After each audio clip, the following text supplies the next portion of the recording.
Am I on? Okay. Well, good afternoon. Thank you all for coming. As you said, my name is Melissa Cheatham, and I'm here with the Natural Resources Defense Council to talk about the Clean Power Plan and what it means for Kansas. And I thought I would just start off by telling you a little bit about my summer vacation. That is not a joke, but I'm not from Kansas originally, and I had kind of an interesting experience this summer. I drove with my family, my husband, and our 2 young kids, a long drive through western Kansas. There's not a ton of scenery in western Kansas, but what you see a lot of are wind turbines. And I've been working on energy policy for more than 10 years. And it was pretty neat to see all these wind turbines as you drive down the highway. They're big, I think they're beautiful. And what you might not know when you drive by those is that in the last 10 years, those wind turbines have brought $8 billion of investment to the state of Kansas, 13,000 jobs in the state of Kansas because of those wind turbines you're driving by. And we are not even close to all in on a clean energy economy. So what's it going to mean for the state of Kansas when the state and the country goes all in on reducing carbon pollution and launching a clean energy economy? So I want you to just keep that in mind as we talk about this today. Oh, there we go. As I said, I'm with NRDC, the Natural Resources Defense Council. It's one of the nation's most effective and largest environmental advocacy groups. It's a nonprofit. Hi, can you hear me okay? My name is Olga Hakova. I'm a program director for Climate and Energy Project, and we work to energize and to develop clean energy and reduce greenhouse gas emissions in Kansas and work towards clean energy economy. And we do that through measures such as renewable energy and energy efficiency. You may have heard of us from projects such as Take Charge Challenge, Water and Energy Progress, and some of the renewable energy policy work that we've been doing. Our approach is to work with everyone and make sure that everyone's voice gets heard. We try to work on win-win long-term solutions, and that's kind of what CP is all about. So. Here's our agenda for today. We're going to talk about the Clean Power Plan in general. We're going to talk about what it means for Kansas, how Kansas can most effectively comply with it, and how you might be able to get involved, and then we'll take plenty of questions. So we'll dive right in. Why the Clean Power Plan? October was the hottest October on record. September was the hottest September on record. I could keep going. We've had 6 months in a row of the hottest month on record. Last year was the hottest year on record. This year is going to beat last year and will be the hottest month on record. This has been identified as a problem. Doctors and nurses are telling us it's a danger for our health. The military, the CIA, the Defense Department, they're telling us this is a problem for our national security. Big businesses, banks, insurance companies, they're telling us it's a problem for our economy. And scientists are telling us they know why this is happening. It's because carbon pollution from burning fossil fuels is making the world warmer. Come on in.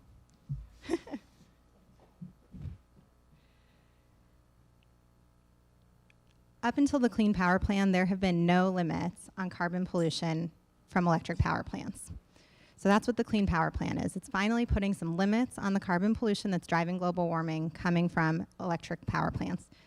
So first, I just want to make sure we all are on the same page about what is encompassed in the Clean Power Plan. We're just talking about electric power plants. So the cars, gasoline use that you used to probably get here, that's not part of the Clean Power Plan. Large industrial facilities that use a lot of energy, like steel plants, not part of the Clean Power Plan. Natural gas that might go to your house to run your furnace, not part of the Clean Power Plan. Only large power plants that are connected to the electric grid, that are what's turning the lights on, keeping your devices charged up, keeping your air conditioning running in the summer. That's what we're talking about.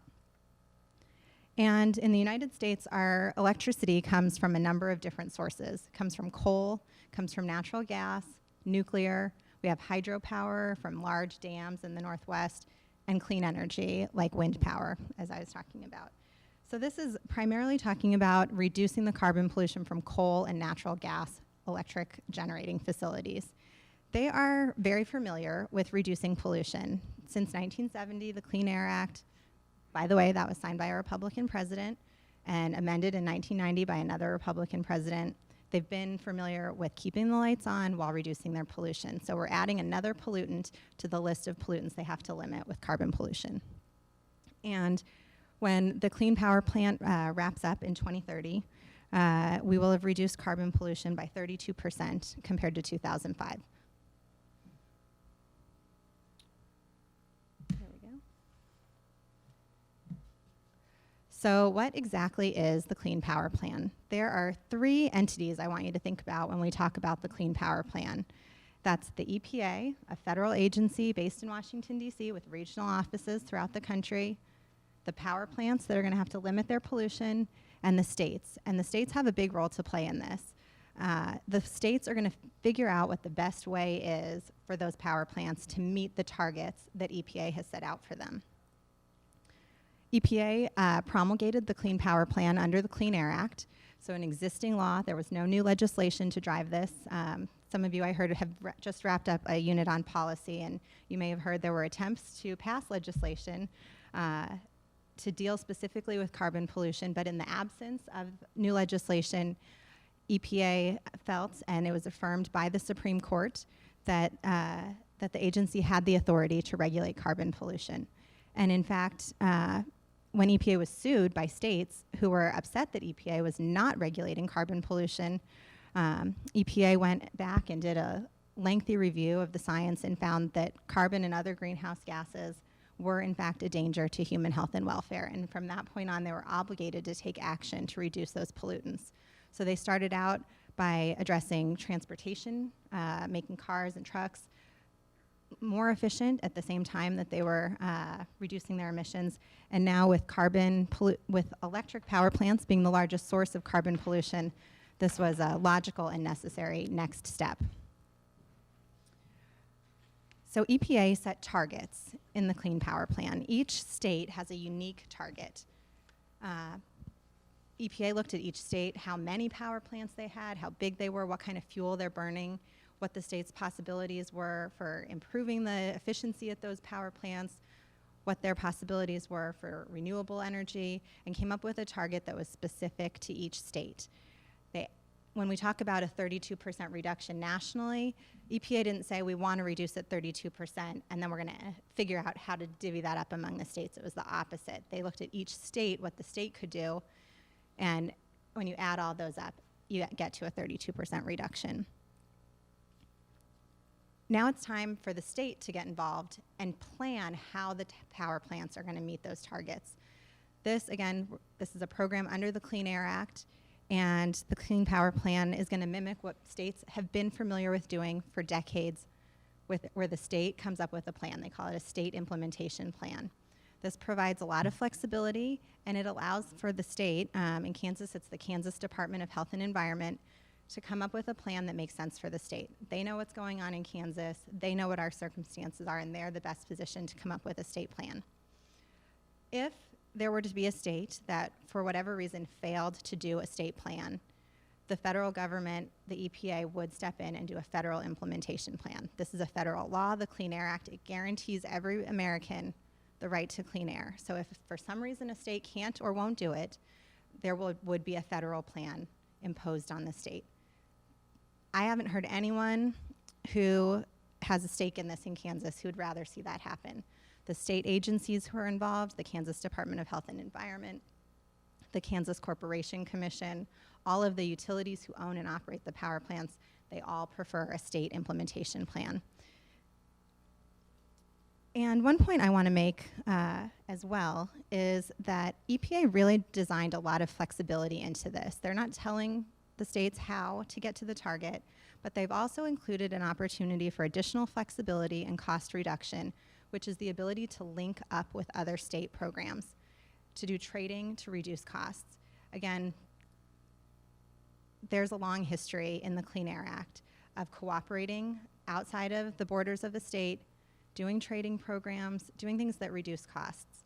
I saw a presentation by the entity that regulates Kansas's electric grid. They estimated that if Kansas were to participate in a regional trading approach, that costs would be reduced 40% compared to if each state were to do its own state-by-state program.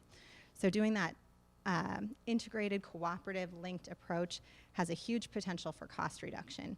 And that's something that we're going to be watching as the state goes through its planning process, is do we have the ability right now to do a linked program? What would need to change to do a linked program?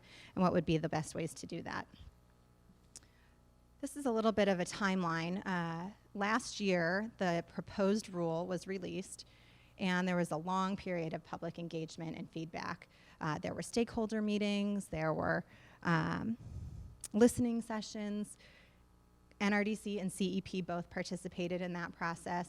4.3 million comments received at the agency, and it really did shape the final plan. So the final plan was different in a number of ways from the proposed rule. And now we begin that state planning process that I mentioned. The first deadline in that planning process is next September, so more than a year from when the final rule was announced. At that point, states have the option to turn in a final plan, or they can turn in a very initial plan along with a request for an extension of up to 2 years. So we're talking about 1 to 3 years to complete the state plan. And then they're planning for a 15-year cycle. The first deadline when the power plants are going to have to prove that they're on their way to meeting the targets is in 2022. And then the final deadlines are in 2030. So we're really talking about starting now in 2015 to plan for what our clean energy future is going to look like for 15 years out into the future. And now I'm going to talk a little bit about some of the benefits of doing this. EPA calculated that the climate and public health benefits would be between $34 billion and $54 billion. But what does that mean for you? Well, let's start right closest to where you are. I'm guessing that most of you probably pay an electricity bill. Does anyone here pay an electricity bill? Well, what if I told you that by 2030, EPA estimates that you'd pay $85 less per year? Would you like that? I would like that. I could spend $85 very easily. New pair of shoes. That's because they expect that states, in their state implementation plans, will implement energy efficiency projects. You know, those electric bills, you've probably looked at them, they're probably going up more than they're going down. Your electric bill is the electric rate times how much you use. Well, what if states in their state implementation plans work with utilities to do energy efficiency projects that bring down your bill because you're using less energy? That's a benefit. Let's go back to those wind turbines I talked about from my summer vacation. The Clean Power Plan is expected to create over 100,000 clean energy jobs. Kansas is very well positioned to grow a lot of those jobs here in our state. We have the second largest wind resource in the country. Right now, we have 3,000 megawatts of installed wind. We have a capacity of 952 gigawatts. That means that $8 billion of investment, there's a lot of growth potential there. If we have the cheapest, cleanest power available, other states who need to reduce their carbon pollution, they might just be looking to buy some Kansas wind. Solar. This might surprise you. Kansas has the 4th best solar resource in the country. You think sunny, you might think Miami. Well, guess what? Dodge City, Kansas is sunnier than Miami. Let's talk about the rising temperatures we were talking about. We're not talking just rising temperatures in the abstract. Does anyone here like it when it's super hot, like over 95 degrees? Okay, we actually had a couple of surprising hands. I do not, even though I'm from Arizona originally. I don't like it when it gets that hot, especially here in Kansas where it's usually humid too. Well, the Risky Business Report, one of the co-chairs of that was Henry Paulson, former Treasury Secretary. It found that extreme heat in Kansas City, we would likely double or triple our number of days above 95 degrees within 5 to 25 years due to climate change. That's going to be costly. It's going to be costly because people can't go to work, declines in labor productivity. It's going to be costly because you're going to have to run your air conditioner more, and your energy costs are going to go up to 16%. Heat-related mortality associated with that. Even violent crime, they estimated, could go up 5% due to those extreme heat days. Kansas is an agricultural state. Crop yields could go down. That's going to be costly. Our state has already grappled with drought and water shortages. those get worse, the EPA is estimating it could be up to $180 billion a year nationwide costs from drought and water shortage. And then the final benefit I want to talk about, I hope brings it a little bit back more to our lives again, and it's about health. And that's that the same process of burning fossil fuels that produces carbon pollution produces lots of other types of pollution too. Smog and soot, things that cause respiratory effects, things that cause cardiac effects. So as we run our coal plants less and emit less carbon pollution, we're also going to be emitting a lot less of those other more traditional pollutants. EPA's estimates are that by the time this is implemented, each year we will have 3,600 fewer premature deaths, 1,700 fewer heart attacks, 90,000 fewer asthma attacks, 300,000 fewer missed work days and school days every year. So there's some real benefits to this. And now Olga is going to talk about what it means for Kansas. Thank you so much. Well, since we have a smaller group today, I just want to get a little bit of feedback on what have you heard so far, just in the news, maybe your friends, maybe your coworkers. What have you heard so far about the Clean Power Plan? Anything? Yeah, go ahead. Chris Coster of Missouri has an ad against it since he seems to be fighting it. Mm-hmm. And I was impressed with that. The solar energy that's been established in Missouri side too. Mm-hmm. And there's this the U.S. act that's fighting Chris Coster as one attorney general that seems to be. Okay, so some resistance to the Clean Power Plan. Anything else that you've heard? Okay, so let's go back and talk a little bit more about what this is going to mean for Kansas. Ooh. Wrong button. But before we do that, I think it's helpful to see where we're at today when it comes to our energy mix. We're still predominantly a coal majority state when it comes to where our energy comes from. You can see that 60% coal. This was from 2013, 2014 chart. But we are on track, even without the Clean Power Plan, we're still on track to increase our renewable energy. We're on track to be at 25% renewable energy in 2016. So even if those regulations didn't come in, the benefits of renewable energy are there, and they're becoming more affordable every day. And companies and utilities are seeing that, and they're investing in it. The Clean Power Plan is just another push in that direction.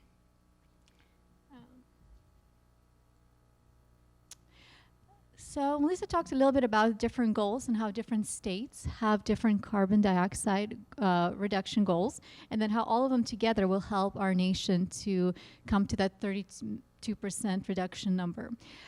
The nice thing about the Clean Power Plan is that it allows states to have some flexibility in how they reach those goals, especially when it comes to the intermittent period that starts in 2022. Sorry if you can't see the years very well, but the interim compliance period starts in 2022, and then it goes until 2029, and then in 2030 we have that final goal that we'll need to stick with.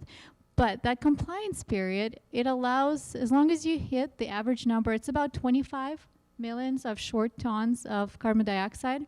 As long as Kansas hits that on average over those years, I mean, you guys know how averages work. You can start off maybe not changing too many things, and you can go way steep towards the end of those years. Or this example is showing just a really gradual shift. So you decrease a little bit through the years, so you don't feel as much of a shocking impact. Let me just take a step back and give you just a really short overview of rate-based versus mass-based.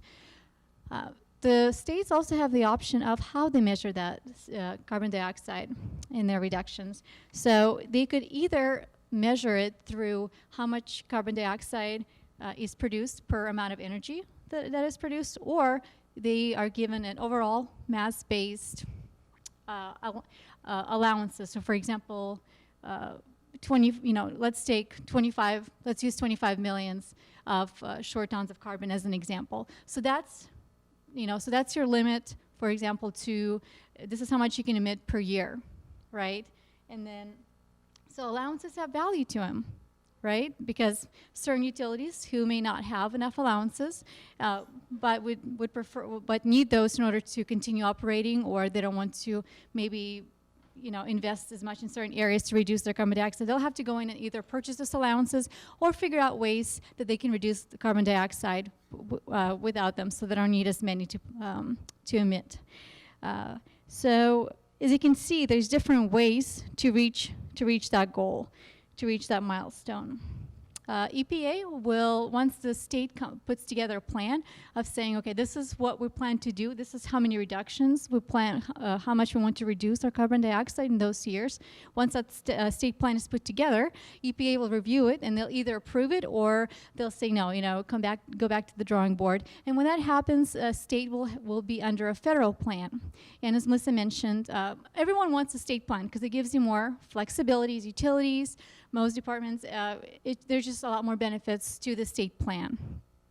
So even if you are under a federal plan, you can go back, Kansas can go back and develop a state plan, because EPA is providing a lot of flexibility that even if you choose to, even states that choose to go under a federal plan for a couple of years and they decide, you know what, this is not really working out for us, they can go back and say, we're gonna go back to the drawing board, put together a state plan and turn that in. So let's take a look at what units are actually affected in Kansas. The units weren't selected by, just your favorites or least favorites. They were selected by the amount of energy that they produce. That way, the really, really small, tiny units didn't have to worry about the Clean Power Plan. So you see that it's 17 units around Kansas. Some of these are peaking plants, so they only go online when we're really, really using our energy extra hard, like in the summer when everyone's turning their air conditioning on, for example, or in the wintertime when we're all trying to stay warm. Otherwise, those peaking plants may just sit and not be working at all. So what are some ways, I know we talked about this a little bit, but what are some particular ways that Kansas can meet those goals? There's a few different strategies that EPA has suggested. It doesn't mean that we have to use all of them. It doesn't, we don't have to use one more than the other, but certain strategies hold more benefits than others. For example, when it comes to increasing efficiency at our existing coal plants, Kansas utilities have really invested already a lot into doing that. So our coal plants are pretty much as efficient as they get. So that's not going to be the best strategy for us. When it comes to, for example, increasing more energy efficiency, that's a wonderful resource in Kansas. That's something that really hasn't been tapped into enough in Kansas. Same thing with renewable energy. Melissa touched on our capacity. I mean, we are, second in the nation after Texas when it comes to how much the wonderful wind resource that we have out of the whole nation. I mean, that is incredible. That puts us in a fantastic advantage when it comes to meeting these compliance goals. Because some states, they can't say that. Let's see. Our other option is to reduce how much we utilize our coal plants and switch over to something that may still emit some carbon dioxide, but not as high of a level as your coal plants, like your natural gas plants. And Kansas may use that strategy just a little bit, just to help us meet the goal. But really, energy efficiency and renewable energy are going to be some of the better strategies for us. So we talked a little bit about energy efficiency, but let's really dive into all the advantages of utilizing energy efficiency when it comes to meeting our compliance goals. We all know how energy efficiency works. When you use your energy smart and you reduce waste, your utilities don't have to produce as much electricity, which is a wonderful thing, and it helps them in the end comply with the Clean Power Plan. When it comes to the amount of money that it costs, we looked at all these different strategies. It is a lot cheaper to go in and invest in energy efficiency measures in your customers' homes rather than go in and build 2 or 3 more natural gas plants. And energy efficiency is really fast and really, really quick to implement. Even when it comes to renewable energy, which is a wonderful resource in Kansas, energy efficiency is even faster than that because you don't have to go in and you don't have to build anything. You just go in, blow in installations in people's homes, or switch out the light bulbs, implement new policies that help people use their energy wisely, and you see your savings really, really quickly there. This is a really good slide that kind of shows you where energy efficiency is when it comes to how much it actually costs. So you can see that really is the least cost alternative. And when it comes to cost, we want to suggest alternatives that are going to be the least expensive to utilities, because if utilities go with the more expensive options, they may try to go and recover those costs through their customers and then increase your bills. So we really want to minimize how much that happens. So, great story, energy efficiency, but how does it work in real life? And I really wanted to talk through this real quick just to show you an example of how it can be a win-win solution for utilities and for the customers as well. So utilities go in and they say, okay, we're going to really take advantage of that energy efficiency and use that as our compliance pathway and really utilize that. They go in and they invest some money. Energy efficiency does cost some money initially, and they go in and they put that installation to your homes, and they go in and they really help you use your energy in the most effective, efficient way possible. So you notice your bills going down because now you're not wasting as much energy. So then utilities go in, okay, we'll invest all these millions of dollars into energy efficiency. Can we recover that cost? They go and they talk to KCC, and that's the commission that approves or disapproves if certain things can be recovered, if certain costs can be recovered in your energy bill. So anytime you see your energy bills go up, there's always these rate cases that go in before they can happen, right? So potentially, in this example, for the sake of this example, KCC said, okay, yes, go ahead and recover those costs. So then temporarily you'll see a rider on your energy bill that says, all right, we came in and we did all these investments. Now you're using your energy, a lot more efficiently. But guess what? We want to recover some of those savings. So then temporarily you may see your bills go up to what they were originally, right? You're not really losing anything because you're just going back to what they were. So once that rider stays on until the utilities can recover the cost, and then once the cost is recovered for their investments long term, you're going to see your bill decreased, right? Because those measures are still there, your installation is still great, it still works for you, and you're saving tons of money, and guess what? Utilities recovered their costs. So I just wanted to show that example because that is something that shows that there is a win-win solution when it comes to complying with this plan. Yes, it's going to cost some money, but let's find a solution that's going to be the most cost-effective. EPA really wanted to encourage states to get a head start on complying with the Clean Power Plan. We talked about the interim period starting in 2022, right? That seems like it's a few years away. Let's not worry about it. But that's not the case. When it comes to complying with the Clean Power Plan, the sooner we start, the more benefits we'll be able to garner from this compliance. The CIP program is that's the purpose of this program. States get double credits. Remember I talked about allowances? This is, you get a mass number during the year that you can pollute in CO2, right? And there's money attached to that, right? So we talked about that. So allowances equals value equals, they're going to end up costing money.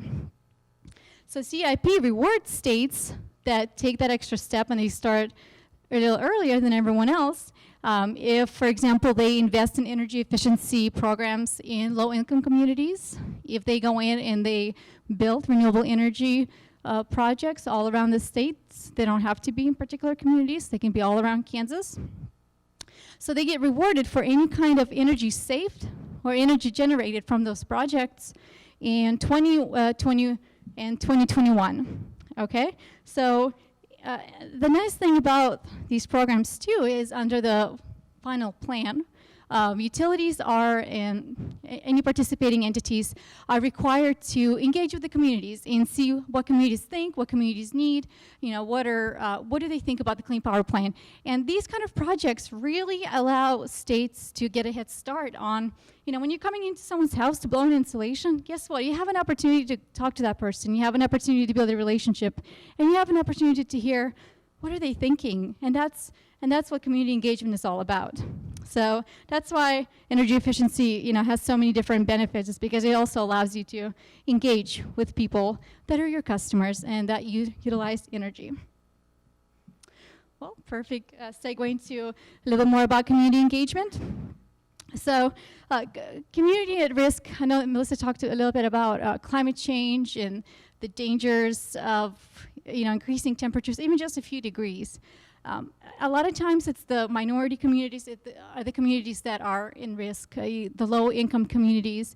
Those are the communities that end up suffering the most when it comes to any type of changes in our environment. So the Clean Power Plan really encourages states to reach out to energy consumers and figure out what their needs are and what are some ways to mitigate any kind of challenges that may be in the way.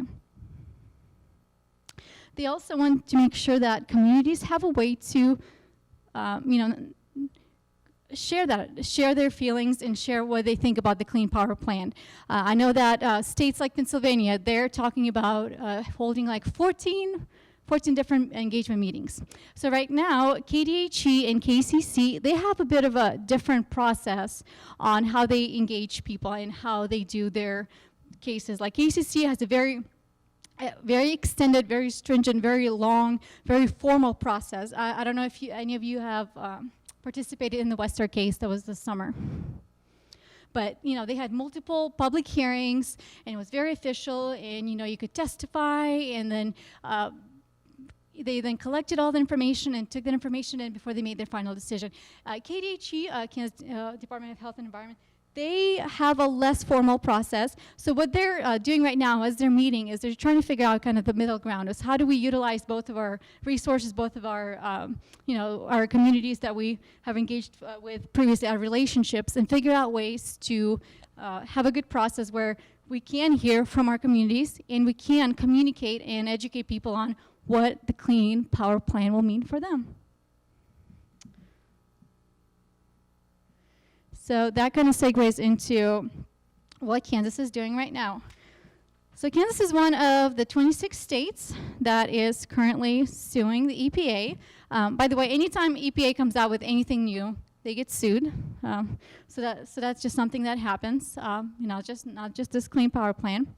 But while doing that, we also had a bill, House Bill 2233 passed last year that mandates Kansas to come up with a plan.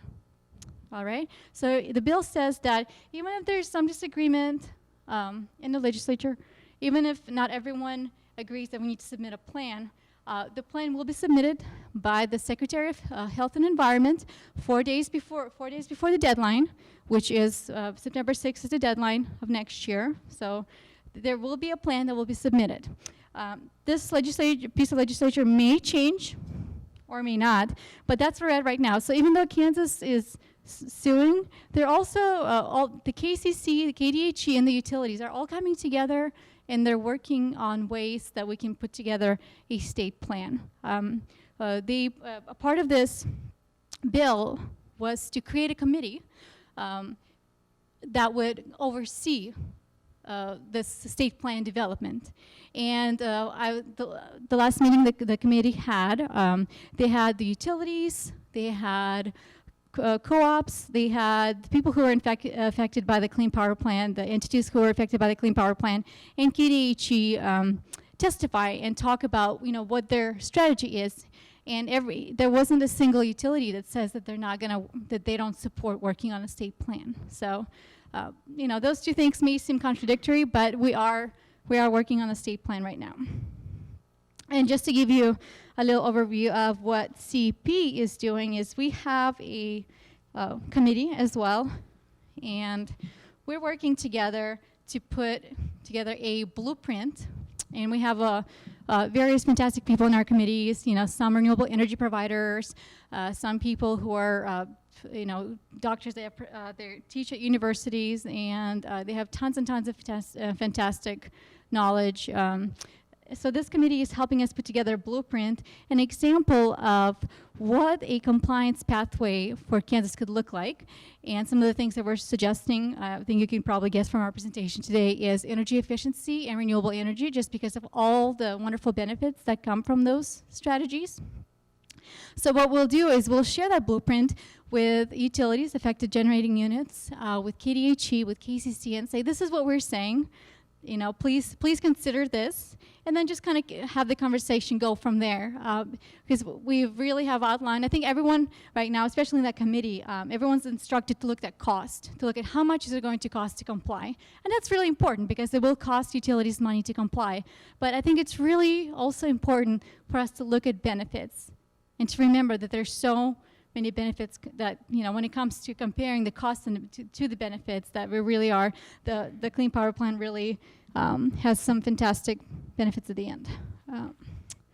Let's see. So let's take just a big picture look at where we are nationally when it comes to the support for the Clean Power Plan. So I mentioned 26 states suing, and that may sound scary, and you may think, wow, so there really is no support for the Clean Power Plan. But that's not true, because a lot of times when this kind of, just like in Kansas, even though as a state we may be suing, majority of people in Kansas support the Clean Power Plan. I know that at least 60 people in Kansas support Power Plan, and at least 90% of people in Kansas support renewable energy. So there's that for you. And you can see that the yellow map, the yellow color represents that, you know, even though states are suing, the majority of their residents still support it. So keep that in mind when you hear that 26 states number. So you're probably wondering, you know, what can you do? You know, there's so much going on. This is such a big thing that's happening. So as I mentioned, the Kansas Corporation Commission and KDHE, they're coming together. They're going to be holding different hearings, different information sessions, and we will make sure to post that on our websites when those do become available, the dates for those do become available. I think it's really important for us to understand the Clean Power Plan, understand how it affects us and the benefits that it has, and then be involved in the whole process. Because, you know, the more people who show up to these meetings, and the more people who stay involved and show that they do care, they do understand it, you know, that's going to make a difference in what our state plan looks like. It's going to make a difference, you know, of which pathways our state decides to go when it comes to meeting the plan. Do we utilize tons of renewable energy and energy efficiency, or do we go in and just say, you know, we're going to go the more expensive routes, and instead, as an example, you know, do we go and we buy tons of allowances? You know, what's going to be most cost efficient and cost us, the energy users, the least amount of money?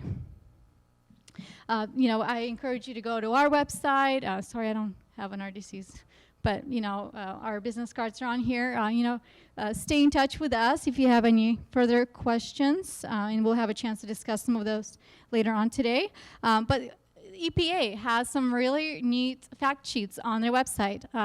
The actual plan the final plan was like 1,500 pages, so lots of fun reading, but they really have simplified it into some pretty neat by topics fact sheets that you can read. I promise they're like 1 or 2 pages long each, and they make it really easy to understand what's going on. I really encourage you to go in there and check them out. It's really important for us to really be familiar with this new Clean Power Plan. So I think we're ready to move into some questions, if you are.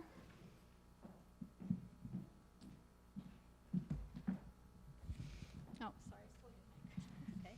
Here, do you want to? Sure. And I was remiss. I meant to start off by thanking the Johnson County Community College Student Environmental Alliance for hosting us today. Thank you. Are there any questions?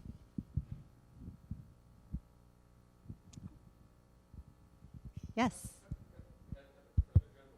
Since the Clean Power Plan allows states to determine how they're going to meet or contribute to their role in reducing the national average, reducing it by, was it 32% by 2030?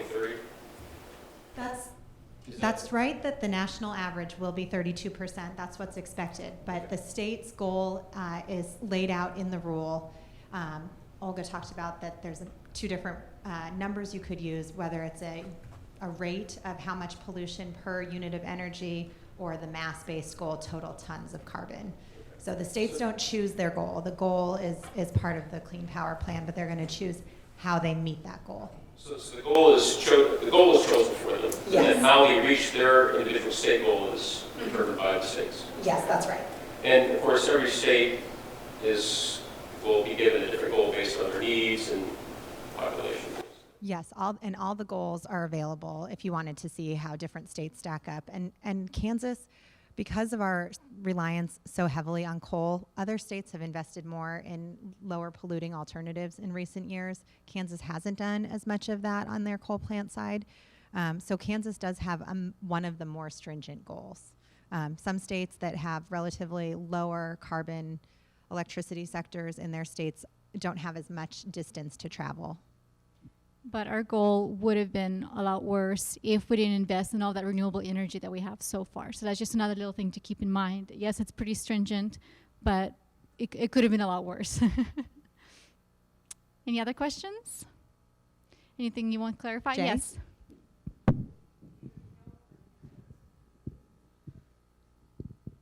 All right. Well, because I'm guessing there aren't any opponents of the Clean Power Plan here, I could be wrong about that. I'm just assuming there aren't any. I'm going to throw a few softballs at you, and these are things you've probably heard before, but I think it's important to get this out there. All right. So, first of all, is global warming really enough of a threat for us to be fundamentally reconstructing our entire nation's energy system and energy grid?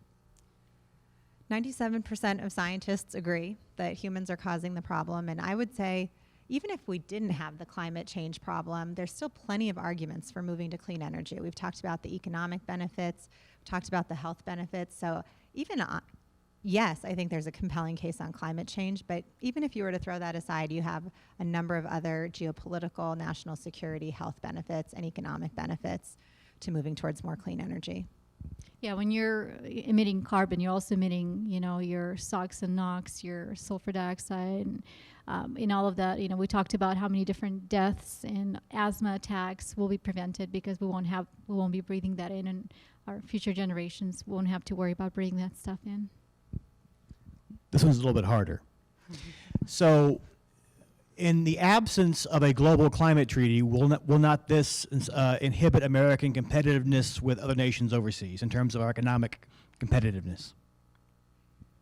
I think I'd start by disagreeing with your premise. In the recent weeks, we've seen China announce, we've seen really all the major emitters announce that they are making plans to meet in Paris in the coming weeks to reduce their carbon pollution. So the excuse that no one else is going to do it and so we shouldn't either has really fallen by the wayside. Even so, I think there has been historically a bit of a chicken and egg issue where we need to lead. We consider ourselves a world power, and we're responsible for a lot of the pollution that's in the atmosphere right now. And everyone's working together now towards the goal. I'd also add it's a tremendous economic opportunity to be a leader on this and be investing in the clean energy industries here. This one's a fun one. Being an agricultural state, don't we actually want more CO2 in the air? Because CO2 is good for plants? Well, I'm not a farmer. I barely grew tomatoes this year, so I might not be the right person to ask that question to. But I'll take a stab at it, which is that if you're looking at, I wouldn't say it's about the CO2, but temperatures, there are going to be places that are not currently hospitable to growing things that might be hospitable to growing things in a warmer world. We can't look at I'm not sure exactly what the Kansas crop predictions are, but I know that I've seen that in the Midwest and southern states that it's likely crop yields for some of the main crops like corn and wheat would go down by 10%. Yeah, I'd like to go back to that and talk about how much water different energy sources require. And I know that, that's a big question in Kansas, and we want to make sure that we have good quality water for many generations to come. So switching over to energy sources that don't utilize nearly as much water as others, I think is a good long-term solution. Okay, one last one from me, and then hopefully some other folks will have some questions here. But I think these things we need to be talking about. So why don't we just call them just nukes, right? Nuclear. It's no CO2 there, right? That's true. There's not carbon pollution from nuclear power, and I think that there are going to be some places where they're looking at whether to build new nuclear. One of the big problems that nuclear has experienced in the last several decades, and why there hasn't been a new nuclear plant in quite a while, is really the cost. It takes a long time to build a nuclear plant. It costs a lot of money up front, a long time before it's going to be online. So that's a big risk to take and put out all those billions while you're waiting a long time for the plant to actually start making money. So Wall Street hasn't wanted to invest in nuclear. So in the last decade or so, we've seen a lot more of the market choosing natural gas and wind because they're more affordable and less risky. And do I have some science students here who learned about the half-lives of the different nuclear reactions and how many years some of those can take before that can be safely exposed? So you're thinking of different certain areas that you're leaving for multiple generations to come to take care of and to maintain and make sure that it's contained safely. So that's just something else to think about when it comes to if someone wants to talk. That's not my area of expertise. So if someone wants to touch on that, I'd appreciate it. Yeah. Hold on, wait. It looks like the mic's coming your way. Thanks, Jay, for getting them warmed up. Well, I worked for a couple of years in the nuke industry, and they still haven't decided what to do with all the radioactive isotopes. Yeah. Not in my backyard seems to be a big thing with the nuclear industry. Can you give us an example of the ones that you have worked with, how many years they take before the... Well, the bone seekers, cesium and strontium, are like 60 and 30, which is not too bad. They decay fairly fast, but some of the ones like, and I can't really remember, the radioactive iodine is like, what, 5,000? I'm not sure. And then some of the other ones are longer, 4 to 5,000 years, which, depending on what your philosophy is, maybe the Earth has only been inhabited for 6,000 years by some philosophies.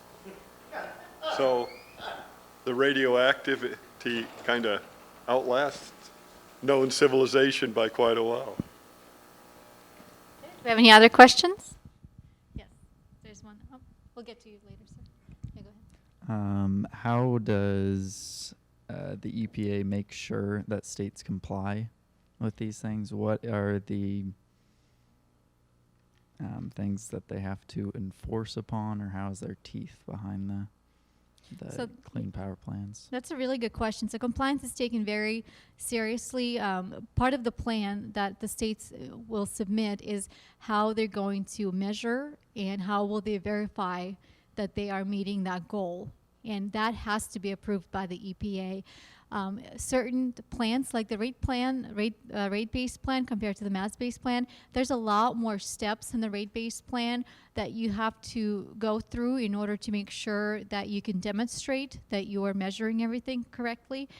So that's why a lot of states, and I think Kansas, well, I can't really speak for the state right now, but there's been a lot of conversations about leaning towards a mass-based plan potentially, just because the administrative cost of making sure that you comply with it and just submitting the plan and having all these plans, having your plan laid out of every single step is less expensive than the rate-based plan. I would add, as I said, this is part of the Clean Air Act, and there's a long history, decades of Clean Air Act compliance law, which NRDC has a number of clean air attorneys. There's citizen suit provisions in the Clean Air Act that allow citizens to actually sue EPA if EPA were to fail to carry out the law. And there are penalties for failing to comply for the utilities as well, both financial and potentially criminal penalties as well.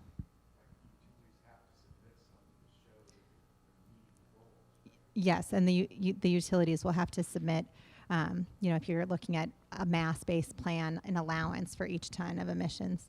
Such a long compliance period, 2030, do they have, you mentioned the interim steps, so 10 steps down. What do they have to do with those interim step periods? We're trying to get audio for the video. I'll just repeat the question. He asked, what do the utilities have to do in the interim compliance periods to prove that they are on track. And my understanding is that they would have true ups to have to submit allowances along the way.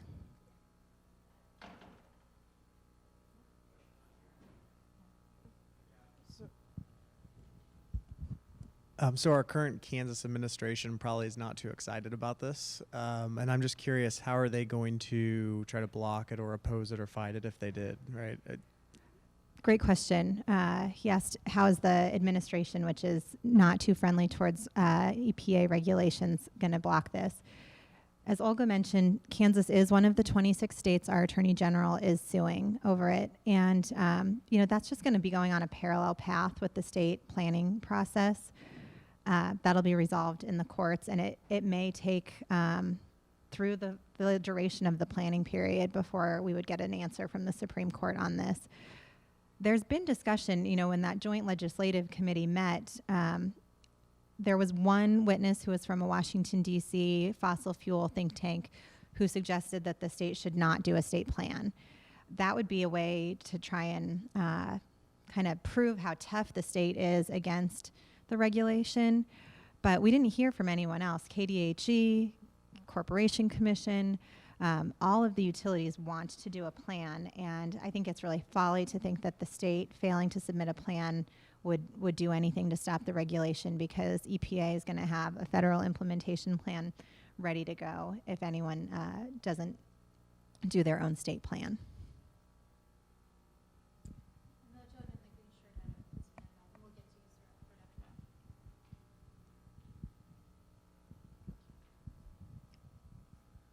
So I had a couple questions and comments on our wind energy in Kansas, and then I'll kind of turn it back over to you. So we have the second largest wind energy production in the nation. Capacity, potential. Okay. Potential, sorry. Capacity. So we're not actually producing that much. No. Okay. We're sixth in production, second in what we could be doing. Okay. Because 20% of our energy coming from wind energy seemed kind of low if we were second. And then my other is with Missouri recently denied a request to build the power transmission lines for our wind energy. How is that going to affect our ability to be able to sell some of that and partner with other states going forward with this? Really good question about transmission, and I think I would say that that's going to be part of this process. Figuring out how to get that Kansas wind to other states is something that's going to play out in the coming years as part of the planning process. It's something that the utilities, the grid managers, the state are all looking at and trying to figure out the best ways to do that, but it does take time, and that will be a factor in how much of the wind is utilized. Yeah, because I think that clean line was going to bring in, don't quote me on this, but from my memory, 500 megawatts of power just for the Missouri, and then obviously the rest for other states. Doesn't the fact that not just a few of the most conservative or Republican states are suing to try and stop this plan, but over half the states, 26 of them, maybe not show that there might be some serious problems with it? Define problems. Costs, mostly. Costs. Yes, there's definitely costs with the plan, but there's also, if you look at the benefits compared to the costs, and that is the biggest discussion in Kansas right now. What KCC is doing is asking the utilities to come back and say, okay, how much is it going to cost you, and let's find the least cost expensive. No, it's not going to cost the utilities. It's going to cost the consumers. Every dollar that the utility spends will get passed back to the consumers. So, and that's why utilizing things like energy efficiency is really important. That's in the end is going to help recover some costs and just change the way we utilize energy. If you look at the current plants that we do have, coal plants, these have a certain lifespan. So they either get upgraded or they either new ones get built up. So long term, we're going to be taking a look at the way we use our energy and where our energy comes from. So what this Clean Power Plan is making us ask ourselves is, long term, where do we want to have our energy come from? Do we want to continue building new coal plants, or do we want to do something that's going to be long term, less cost less to our consumers? And I would add, the utilities are going to be spending money to invest in electricity infrastructure going forward. So I think there's also a question of, they're going to be spending money anyway. Are they going to spend it on dirty power or clean power? And when you take the benefits not only to consumers from things like energy efficiency, but you take into account the climate and health benefits. Citibank came out with a report just recently that said you're better off in a scenario where you deal with carbon pollution because the costs are roughly the same of what you're going to have to do for the energy infrastructure, whether you're addressing carbon or not, but you're going to get benefits if you do. You had one up behind you too, Christy.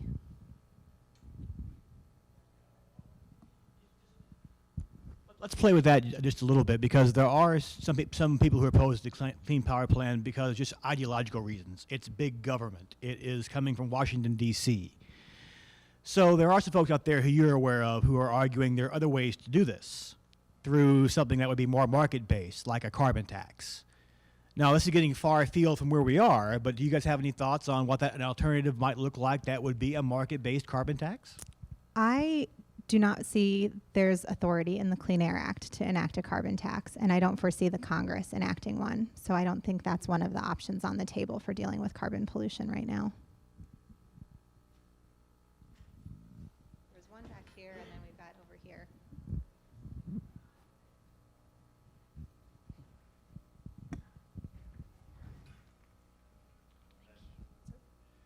Okay, I was going to follow along the lines of that question, or earlier question, that the market seemed to be responding all by itself. It was developing natural gas. Natural gas was doing more to knock down coal than anything else, just the price of natural gas. Kansas has been investing in wind for the last 5 years. Iowa's been investing for wind for 10 years. Why did we need this in order to enact a change? I mean, it was happening, so why is this the best method? Sure. I see this as accelerating the path that we were on already. I think you're right. Carbon pollution was going down, clean energy was going up, and I see this as both accelerating that transition, but also giving some certainty to the utilities for their planning horizon. Okay. So this was just certainty for the utilities? That's why we did this? I think EPA did it to reduce carbon pollution after making a determination that greenhouse gases were a danger to health and welfare. It was required by statute that they address this? I think that the Clean Air Act does that. When the Clean Air Act, when you've made an endangerment finding per the Clean Air Act, that the agency would be required, and that they probably were expecting that they would be sued, as they were by Massachusetts in 2007 for failing to act. My other question was, what do normal people here, not utilities, not EGUs that are affected by the rule, but what could me or any other person that owns a house or lives in an apartment, other than energy efficiency, could we put on solar? Could we put on wind? Would that count to this? I would say, in a way, yes, it could. Because, for example, if I was to go in and put solar panels on my house, then in the end, I am reducing how much energy my utility needs to provide to me, and I may be able to actually put some electricity back into the grid if I have enough solar panels to do that. So that is definitely a possibility.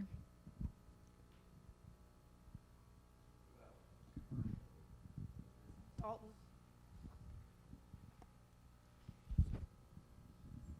So kind of going off of that, what about commercially? Are businesses besides utilities taking action on this, or have people heard about it, and has there been action? Absolutely. In terms of commercial entities being involved, they've been part of the stakeholder processes, and certainly if you're a solar panel manufacturer, installer, those businesses have been very interested in seeing this plan move forward. Great.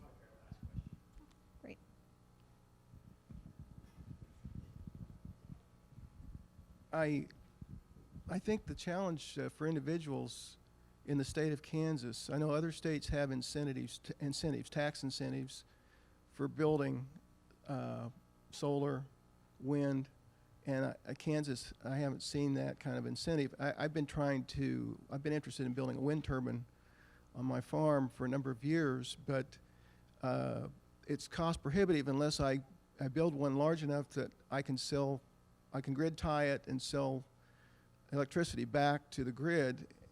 Unfortunately, in the state of Kansas, they won't pay me or anyone like me. If you build solar or wind on your property and you have extra electricity to go back into the grid, you might get a fraction. You might get 1 cent when the rate is 10 cents. And in other states, that's not the case. And I think if Kansas was legislate something for the homeowner who took and made that investment to build something that would generate more electricity, clean electricity, it would greatly help solve the problem. I don't know why they haven't looked at that. And the state could look at adding those kind of policies as part of their state implementation plan and part That's of what their I wish plan. they would. If you can help with that, I think that would. I think make a you big might be able to help with that. I've sent my memos to the governor on that issue. Well, well, thank you all for the great questions. All right, and let's give our fine panelists a round of applause. Thank you for coming. And certainly you guys will be around to answer any questions and exchange business cards. And thank you all for coming, and enjoy your weekend.